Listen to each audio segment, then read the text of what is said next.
Hello বন্ধুরা, Rumpa with Pinki চ্যানেলে আপনাদের স্বাগত জানাই। নতুন একটা ব্লগ নিয়ে চলে এসেছি আবার। দেখো সকাল সকাল মা এখানে শাক কাটছে, আমাদের এই গাছের সজনে শাক। আর তারপর এপাশে আমি আমার বরকে যেহেতু অফিস যাবে সেই জন্য ওকে ওটস খেতে দিয়ে দিয়েছে, আর এদিকে ওকে মাছের ঝোল আর ভাত করে দিয়েছি, ও টিফিনে নিয়ে যাচ্ছে গরম গরম। এই পাশে দেখো তারপর হঠাৎ করেই আমাদের বলেনি, সারপ্রাইজ হওয়ার জন্য এই পাশে চলে এসছে দিদিভাইরাও খড়গপুর থেকে, ওরা যে খড়গপুরে গেছিলো।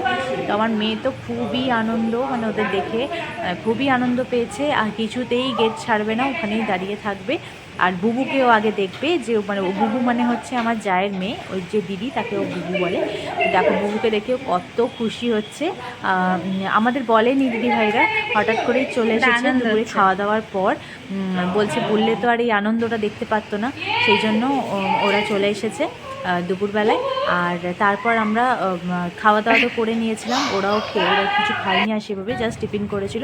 তারপর বললো চল আমরা ঘুরে আসি এক জায়গায়, আমাদের একটা শপিং মল ছোট ওপেনিং হচ্ছে, তো সেখানে আমরা যাচ্ছি এখন রেডি হয়ে সবাই মিলে ওইখানে। বেশ ভালোই লাগে আনন্দ করতে, মজা করতে, সবাই মিলে কোথাও বেরোতে।